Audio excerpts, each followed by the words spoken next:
ನಮಸ್ಕಾರ. ಬ್ರೇಕ್ ಆದಮೇಲೆ ಮತ್ತೆ ಮೀಟರ್ ಬಡ್ಡಿ ಡೇಂಜರ್ ವಿಶೇಷ ಕಾರ್ಯಕ್ರಮನ ಮುಂದುವರಿಸ್ತಾ ಇದ್ದೀನಿ. ಬ್ರೇಕ್ಗಿಂತ ಮುಂಚೆ ಚಿಕ್ಕಣ್ಣ ಅವರ ಫ್ಯಾಮಿಲಿಯಲ್ಲಿ ಆಗಿರುವಂತಹ ವಿಚಾರದ ಬಗ್ಗೆ ನಾನು ಸಾಕಷ್ಟು ಚರ್ಚೆಯನ್ನು ಮಾಡ್ತಾ ಇದ್ದೆ. ಚಿಕ್ಕಣ್ಣ 1.5 ತಿಂಗಳಿಂದ ಕಾಣಿಸ್ತಾ ಇಲ್ಲ. ಮೀಟರ್ ಬಡ್ಡಿ ದಂಧೆಗೆ ಸಿಲುಕಿ ನಲಗಿ ಚಿಕ್ಕಣ್ಣ ಎಲ್ಲಿ ಹೋಗಿದ್ದಾರೆ ಅದು ಗೊತ್ತಾಗ್ತಾ ಇಲ್ಲ. ಟ್ರೇಸ್ ಮಾಡೋಕೆ ಕೂಡ ಸಾಧ್ಯವಾಗ್ತಿಲ್ಲ. ಚಾಮರಾಜಪೇಟೆ ಪೊಲೀಸ್ ಸ್ಟೇಷನ್ಗೆ ಅವರು ಕಂಪ್ಲೇಂಟ್ ಅನ್ನು ಕೊಟ್ಟಿದ್ದಾರೆ. ಆದರೆ ಅಷ್ಟರ ಮಟ್ಟಿಗಿನ ಪ್ರಯೋಜನ ಅಲ್ಲಿ ಆಗಿಲ್ಲ. ಅದು ನಿಜಕ್ಕೂ ವಿಪರ್ಯಾಸದ ಸಂಗತಿ. ನಾನೀಗ ಹೇಮಂತ್ ನಿಂಬಾಳ್ಕರ್ ಅವರನ್ನ ಮಾತನಾಡಿಸ್ತೀನಿ. ಸರ್, ಅವರ ಫ್ಯಾಮಿಲಿಯವರು ಅವಾಗಲೇ ಹೇಳ್ತಾ ಇದ್ರು, ಏನಾಯಿತು, ಸುಮಾರು ಎಷ್ಟು ಪರ್ಸೆಂಟ್ಗೆ ಬಡ್ಡಿಯನ್ನು ತಗೊಂಡಿದ್ರು, ಎಷ್ಟು ಕಾಟನ ಎಷ್ಟು ನೋವನ್ನು ಅನುಭವಿಸ್ತಾ ಇದ್ರು ಚಿಕ್ಕಣ್ಣ ಅಂತ. ಈ ಮೀಟರ್ ಬಡ್ಡಿ ಅನ್ನೋದು ಕಾನೂನು ಪ್ರಕಾರ ಖಂಡಿತವಾಗ್ಲೂ ಇಲ್ವೇ ಇಲ್ಲ. ಅದಕ್ಕೆ ಶಿಕ್ಷೆ ಇದೆ and it's an offence also. ಹೌದು. ಆದರೂ ಕೂಡ ಕಡಿವಾಣ ಹಾಕೋಕೆ ಯಾಕೆ ಸಾಧ್ಯವಾಗ್ತಿಲ್ಲ? ಅದರ ಜೊತೆಗೆ ಇವರ ಫ್ಯಾಮಿಲಿಗೆ ಈಗ ಏನು ನೆರವು ಸಿಗ್ಬೋದು ಅಂತೀರಿ?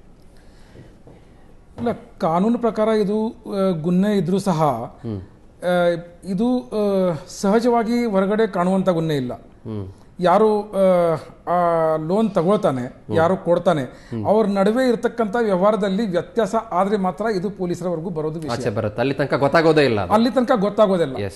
ಆದ್ರೆ ಕೆಲವು ಮಾಹಿತಿ ಮೇಲೆ ಈ ಮನುಷ್ಯ ಈ ಥರ ದಂಧೆ ಮಾಡ್ತಾನೆ ಅಂತ ನಾವು ಆ ಥರ ಸರ್ವೆಲೆನ್ಸ್ ಇಡ್ತೀವಿ, ಅವನ ಮೇಲೆ ಕ್ರಮ ತಗೊಳ್ತಾ ಇರ್ತೀವಿ.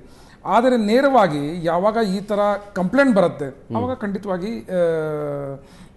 ಮನಿ ಲ್ಯಾಂಡರ್ಸ್ ಆಕ್ಟ್ ಇದೆ.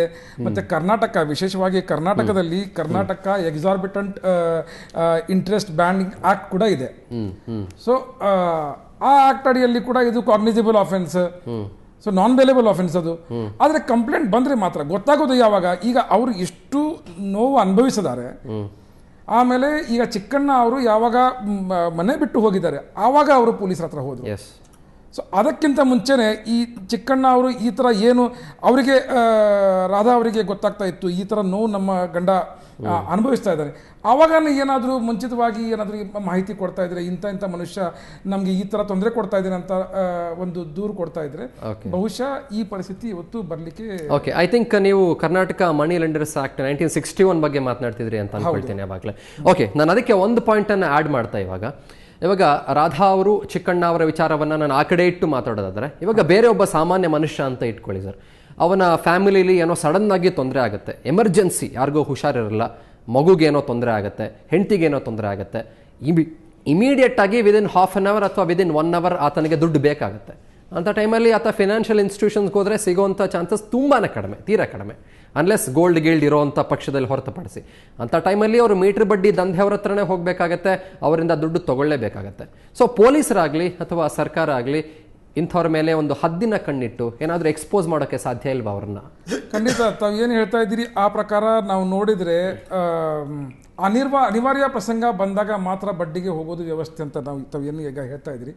ಅಂಥ ಪ್ರಸಂಗಗಳು ನಾನು ನೋಡಿದ್ದ ಅನುಭವದಲ್ಲಿ ಬಹಳ ಕಡಿಮೆ.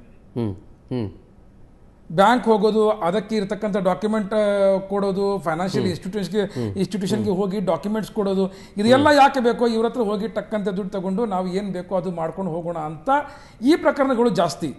ಈಗ ಇವ್ರ ಒಂದು ವಿಷಯ, ಬಹಳಷ್ಟು ಉದಾಹರಣೆ ಇದ್ದಾವೆ. ಅಂತ ಉದಾಹರಣೆ ನೋಡಿದಾಗ ತಾವು ಹೇಳ್ತಾ ಇದ್ದೀರಿ ಮೆಡಿಕಲ್ ಫೆಸಿಲಿಟಿ, ಸರ್ಕಾರ ಮೆಡಿಕಲ್ ಫೆಸಿಲಿಟಿ ಫ್ರೀ ಆಗಿ ಕೊಡ್ತಾ ಇದೆ ಸರ್ಕಾರಿ ಆಸ್ಪತ್ರೆಯಲ್ಲಿ, ಉನ್ನತ ಮಟ್ಟದ ಮೆಡಿಕಲ್ ಫೆಸಿಲಿಟಿ ಇದೆ. ಬಟ್ ಅದು ಆ ಕಾರಣಗಳು ಒಂದು ನೆಪ ಅಂತ ನಾನು ಹೇಳ್ತೀನಿ. ಮತ್ತೆ ಇದೇ ಏನು ಈ ಒಂದು ವಿಷಯ ಸರ್ಕಲ್ ಅಂತ ಹೇಳ್ಬೋದು. ನನಗೆ ಈಗ ಅರ್ಜೆಂಟ್ ಆಗಿ ದುಡ್ಡು ಬೇಕು, ಅದಕ್ಕೆ ಈ ಮೀಟರ್ ಬಡ್ಡಿ ಅವರು ಇದ್ದಾರೆ, ಆ ಮೀಟರ್ ಬಡ್ಡಿ ಅವ್ರ ಜೊತೆ ಗುಂಡಾಗಳು ಇದ್ದಾರೆ, ಆ ಗುಂಡಾಗಳ ಜೊತೆ ಮತ್ತೆ ಅವರು ವಸೂಲಿ ಮಾಡೋದು ಒಂದು ಟೀಮ್ ಇದೆ. ಸೊ ಇದು ಒಂದು ಹೊಸ ಬಿಸ್ನೆಸ್. ಇದು ಏನು I must say it is vicious circle. ಆ ಸರ್ಕಲ್ ಅಲ್ಲಿ ಹೋಗ್ಲಿಕ್ಕೆ ಮನುಷ್ಯನೇ ತಯಾರಾಗ್ಬಿಡ್ತಾನೆ. ಆವಾಗನೇ ಅವನು ಅದಕ್ಕೆ ಈಗ ಅವರು ಹೇಳ್ತಾ ಇದ್ರು, ರಾಧಾ ಅವರು, ನನ್ನ ಮನೆಯವರು ನನಗೇನು ಹೇಳ್ತಾ ಇರಲಿಲ್ಲ, ಈ ಡಿಸ್ಕಷನ್ ತಮ್ಮ ಫ್ಯಾಮಿಲಿಯಲ್ಲಿ ಡಿಸ್ಕಷನ್ ಆದ್ರೆ ಈ ದಾರಿಗೆ ಮನುಷ್ಯ ಹೋಗ್ಲಿಕ್ಕೆ ಆ ಮನೆ ತಾಯಿನೇ ಬಿಡಲ್ಲ. ಇದು ಸ್ವಂತ ನಿರ್ಣಯ. ಆತ್ಮಹತ್ಯೆ ನೋಡಿದ್ರೇನು ಸಹ ಸುಮಾರು ಜನ ಈ ಮೀಟರ್ ಬಂಡಿ ದಂಧೆಯಿಂದ ಆತ್ಮಹತ್ಯೆಗೆ ಶರಣಾಗಿದ್ದಾರೆ. ಸೊ ಇದಕ್ಕೆ ಕಾರಣ ಅವರಿಗೆ ಆ ನೋವಿದೆ, ಆ ಫ್ರಸ್ಟ್ರೇಷನ್ ಇದೆ, ಆ ಡಿಪ್ರೆಷನ್ ಇದೆ, ನಾನು ಏನು ಮಾಡಿಬಿಟ್ಟಿದ್ದೀನಿ ಅಂತ. ಸೊ ಆ ಥರ ಏನು ಇಮರ್ಜೆನ್ಸಿ ಇದೆ, ಇದಕ್ಕೆ ಇಮಿಡಿಯೇಟ್ಲಿ ಹೋಗ್ತಾರೆ. ಅದು ಒಂದೇ ಕಾರಣ ಇರ್ಬೋದು, ಅದು ಮುಖ್ಯ ಕಾರಣ ಇಲ್ಲ. ಓಕೆ, ಮ್ಯಾಕ್ಸಿಮಮ್ ಪರ್ಸೆಂಟೇಜ್ ಎಷ್ಟು ಸರ್? ಐ ಥಿಂಕ್ 15% 18% ಅಂತ ಅನ್ಕೊಳ್ತೀನಿ ಅಲ್ವಾ? ಯಾವ್ದಾರೋ ಒಂದು ಇನ್ಸ್ಟಿಟ್ಯೂಷನಲ್ಲಿ ದುಡ್ಡು ತಗೊಂಡಿದ್ದಾರೆ ಒಬ್ರು ಅಂತಂದ್ರೆ ಅದಕ್ಕೆ ಬಡ್ಡಿಯ ಪರ್ಸೆಂಟೇಜ್ ಎಷ್ಟಿದೆ, ಸ್ಟಿಪ್ಯುಲೇಟೆಡ್ ಎಷ್ಟಿದೆ? ಮನಿ ಲೆಂಡರ್ಸ್ ಆಕ್ಟ್ ಪ್ರಕಾರ ಸೆಕ್ಯೂರ್ಡ್ ಲೋನ್ಗೋಸ್ಕರ 15%, 15. ಆಮೇಲೆ ಅನ್ಸೆಕ್ಯೂರ್ಡ್ ಲೋನ್ಗೋಸ್ಕರ 18%. ಎಸ್. ಇದಕ್ಕಿಂತ ಜಾಸ್ತಿ 0.01% ಕೂಡ ಇದ್ರೆ ಅದು ಕಾನೂನು ಪ್ರಕಾರ ಅಪರಾಧ. ಆದ್ರೆ ಅದು 15% ವರ್ಷಕ್ಕೆ ನಾನು ಹೇಳ್ತಾ ಇರೋದು. ಎಸ್, ಹೌದು ಹೌದು, ಅದು ಬಹಳ ಮುಖ್ಯ. ಹೌದು. ಅದೇ ತರ 18% ಅನ್ಸೆಕ್ಯೂರ್ಡ್ ಲೋನ್, ಕೋಲಾಟರ್ ಕೊಟ್ಟಿಲ್ಲ, ಅವಾಗ 18%. ಶ್ಯೂರಿಟಿ ಯಾವುದು ಇಲ್ಲ ಅಂತಂದ್ರೆ, ಶ್ಯೂರಿಟಿ ಯಾವುದು ಇಲ್ಲ ಆವಾಗ 18%. ಓಕೆ. ಬಾಕಿ ಎಲ್ಲಾ rate of interest are absolute offences. Okay. ಈಗ ಈ ಮನೆಯವರಿಗೆ ಯಾವ ರೀತಿ ಪೊಲೀಸರು ನೆರವಿಗೆ ಬರ್ಬೋದು ಅಂತೀರಿ? ಯಾಕಂತಂದ್ರೆ ಚಾಮರಾಜಪೇಟೆ ಪೊಲೀಸ್ ಸ್ಟೇಷನ್ ನಲ್ಲಿ ಕಂಪ್ಲೇಂಟ್ ಕೊಟ್ಟಿದ್ದಾರೆ, ಆದ್ರೆ ಅವ್ರು ಹೇಳೋ ಪ್ರಕಾರ ಯಾವುದೇ ಪ್ರಯೋಜನ ಆಗಿಲ್ಲ. ಸುಮಾರು 1.5 ತಿಂಗಳಾಗಿದೆ, ಒಂದು ಚೂರು ಸುಳಿವು ಕೂಡ ಇಲ್ಲ. ಬಹುಶಃ ನಾನು ಅದು ನೋಡಬೇಕು. ಅವರು ಕಂಪ್ಲೇಂಟ್ ಈ ಬಡ್ಡಿ ವ್ಯವಹಾರದ ಬಗ್ಗೆ ಕಂಪ್ಲೇಂಟ್ ಕೊಟ್ಟಿದ್ದಾರೋ, ಏನು ಚಿಕ್ಕಣ್ಣ ಅವರು ಮನೆ ಬರ್ತಾ ಇಲ್ಲ ಅಂತ ಕಂಪ್ಲೇಂಟ್ ಕೊಟ್ಟಿದ್ದಾರೋ? ಒಳ್ಳೆ. ಸೊ ಈ ಪ್ರಕಾರ ಇದ್ರೆ ಖಂಡಿತವಾಗಿ ಯಾರು ಇದರಲ್ಲಿ ಈ ಗುನ್ನೆಗಾರರು ಯಾರಿದ್ದಾರೆ ಅವ್ರ ಮೇಲೆ ಖಂಡಿತ ಕ್ರಮ ತಗೊಳ್ಳಿ. Okay sir. ಎಸ್ ಸರ್, ನಾನು ಮತ್ತೆ ನಿಮ್ಮನ್ನ ಮಾತಾಡಿಸ್ತೀನಿ. ವೀಕ್ಷಕರೇ, ನೀವು ಕೂಡ ಗಮನಿಸ್ತಾ ಇದ್ದೀರಿ, ಹೇಮಂತ್ ನಿಂಬಾಳ್ಕರ್ ಅವರು ಸಾಕಷ್ಟು ಇನ್ಸೈಟ್ಸ್ ಗಳನ್ನ, ಸಾಕಷ್ಟು ಅವೇರ್ನೆಸ್ ಅನ್ನ ಮೂಡಿಸುವಂತ ಕೆಲಸವನ್ನ ಮಾಡ್ತಾ ಇದ್ರು. ಜೊತೆಗೆ ಕಾನೂನು ಪ್ರಕಾರ ಈ ಮೀಟರ್ ಬಡ್ಡಿ ದಂಧೆ ಅನ್ನೋದು ಅಪರಾಧ, ಅಕ್ಷಮ್ಯ ಅಪರಾಧ ಅನ್ನೋ ಮಾತನ್ನು ಕೂಡ ಅವರು ಹೇಳ್ತಾ ಇದ್ರು. ಇಲ್ಲಿ ಇನ್ನೊಂದು ವಿಚಾರವನ್ನ ನಾವು ಚರ್ಚೆ ಮಾಡಲೇಬೇಕಾಗತ್ತೆ. 15ರಿಂದ 18% ಅಷ್ಟೇ ಮ್ಯಾಕ್ಸಿಮಮ್ ಯಾವುದೇ ಸಾಲ ತಗೊಂಡ್ರು ಕೂಡ ಅದಕ್ಕೆ ಬಡ್ಡಿ. ಆದ್ರೆ ಈ ಮೀಟರ್ ಬಡ್ಡಿ ಬಂದಾಗ ಅದು ಎಷ್ಟೋ ಸಲ 40ರಿಂದ 60% ಅಷ್ಟು ಬಡ್ಡಿಯನ್ನು ನೀವು ಕೊಡಬೇಕಾಗತ್ತೆ.